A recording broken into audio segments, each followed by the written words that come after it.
caractéristiques d'un intercesseur, n'est-ce pas? C'était des personnes qui étaient aptes à faire quelque chose de bien. Alléluia. Et Dieu et le roi a demandé qu'on amène ces jeunes-là. Et ces jeunes ont été amenés chez le roi. Ils n'étaient pas que 4. Parce que quand on lit le livre de Daniel, on nous parle de 4. Mais ils n'étaient pas que 4. On dit des jeunes. Ça veut dire qu'il y avait un bon nombre. Alléluia. Mais lorsque ces jeunes sont arrivés chez le roi, lorsque j'ai déjà acquis des caractéristiques d'un bon intercesseur, alléluia, comment je me comporte? C'est là où il y a le problème.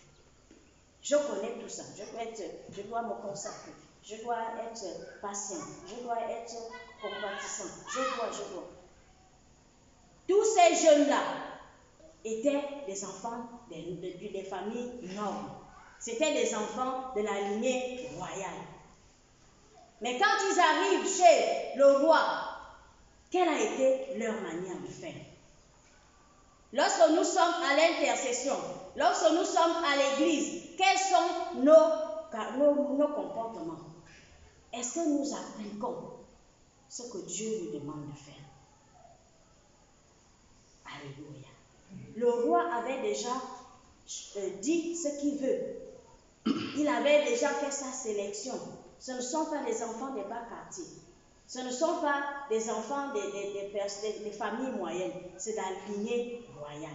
Alléluia. Et qu'est-ce qui s'est passé? Ils sont partis, ils sont allés chez le roi. Je crois que c'est à Babylonie. Hein? Ils sont allés là-bas. Nous allons voir la suite.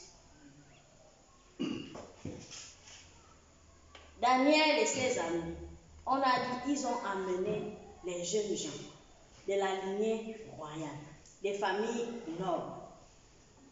Mais dans ce qui m'a beaucoup touché, et je crois que c'est Dieu qui m'a interpellé par rapport à ce mot, parmi ces jeunes gens, parmi eux, ça veut dire qu'ils étaient nombreux, mais il y a seulement Daniel et ses compagnons qui ont décidé. Ils ont résolu de ne pas manger les mets du roi. Ils ont gardé leur identité. Alléluia. Ils ont gardé leur identité. Quand on dit parmi eux, ça veut dire que les autres jeunes qui étaient aussi de la lignée royale, qui étaient aussi des enfants de famille noble, qui avaient la connaissance, ils se sont mélangés. Souvent on le fait, hein? Si je me retrouve là, Dieu a permis. Alléluia. C'est Dieu qui a permis, donc je peux faire. Or, Dieu peut aussi permettre pour voir si tu gardes ton identité. Et c'est là où Dieu a déclenché le ministère de l'intercession. Je peux dire ça, puisque nous sommes sur l'intercession. Mais s'il s'agissait d'autre chose, c'est là où Dieu a fait la différence entre Daniel et ses compagnons et les autres jeunes gens. Parce qu'eux-mêmes, ce n'est pas Dieu, ce sont eux-mêmes qui ont résolu de ne pas manger les mains du roi. Et le frère le disait tout à l'heure, l'Église aujourd'hui est devenue trop vulgaire. Alléluia. On est en train de se mélanger avec le monde. On se mélange trop avec le monde, avec les habitudes du monde, avec des choses qui vont à l'encontre des principes divins. Mais Daniel et ses 3 compagnons ont refusé. Et à partir du moment où ils ont refusé, Dieu leur a fait la faveur. Quand je vais décider, je sais que la consécration, c'est le domaine de l'intercesseur. Quand je vais décider de me consacrer à Dieu, Dieu va faire la faveur. Dieu va te démarquer au milieu de tous les intercesseurs. On verra la différence. Alléluia. Il y avait beaucoup de jeunes, mais Samuel et Daniel et ses compagnons, eux, ils ont décidé autrement. Ils ont gardé leur identité. Ils savaient qu'ils étaient juifs. Il ne devait pas manger là, il ne devait pas se souiller avec d'autres peuples. Alléluia. L'attitude de Daniel doit nous interpeller. Est-ce que je m'engage avec le Seigneur sans pourtant me mélanger? Depuis un moment, le Seigneur m'enseigne beaucoup sur la consécration. Ce sont des principes divins. Est-ce que je mets en pratique les principes divins? Parce qu'il y a tellement, on parle de la mondialisation, nous avons des réseaux sociaux, on voit tellement de choses, on entend beaucoup de choses. Est-ce que ce que j'entends là, ça va avec la parole de Dieu? Est-ce que c'est en rapport avec les principes divins? Et lorsque l'intercesseur est conscient de son appel, est conscient de ce que Dieu lui demande, parce que Dieu donne déjà des principes, comment vivre, il donne déjà les qualités d'un intercesseur. Est-ce que j'ai ces qualités-là? Est-ce que j'en ai?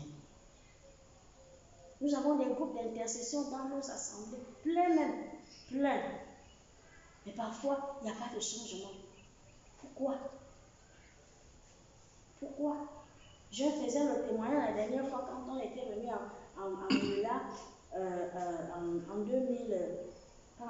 91.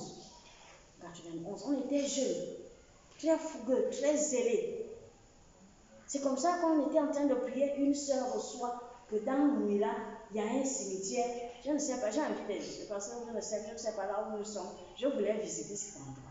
Il y a un cimetière, on l'appelait Mouila Mangondo. Il y a un cimetière dans cette forêt-là. C'était en plein centre-ville. On a commencé à prier. On a envoyé le feu. Innocemment, on était jeunes. Je vous dis le lendemain, quand on est sorti pour aller voir, on devait aller visiter le lac bleu, on a trouvé la forêt était incendiée. Et beaucoup d'autochtones de Mouila ne savaient pas qu'il y avait un cimetière dans la forêt. Je ne sais pas si ça existe encore. Alléluia. C'est ça. Pourquoi? Parce que les gens étaient consacrés. Parce qu'on était conscients de qui nous sommes. Comme le disait le frère tout à l'heure. Alléluia. La prise de conscience. Prendre des résolutions. Seigneur, tu m'appelles à être intercesseur. Je veux m'engager. Et quand tu prends cette résolution, tu n'as pas la force, mais Dieu, qui est Dieu, il va te fortifier. Alléluia. Nous continuons. On a le verset, du verset 6 au verset 9. On dit parmi eux, c'est ce que je disais tout à l'heure, c'est un peu mon touché. Parmi eux, dont il y avait d'autres, ils ont résolu. Et quand ils ont résolu, Dieu a fait la différence entre les 4 et les autres jeunes gens. Les autres jeunes gens, sûrement, ils mangeaient dans la table roi, ils se contentaient.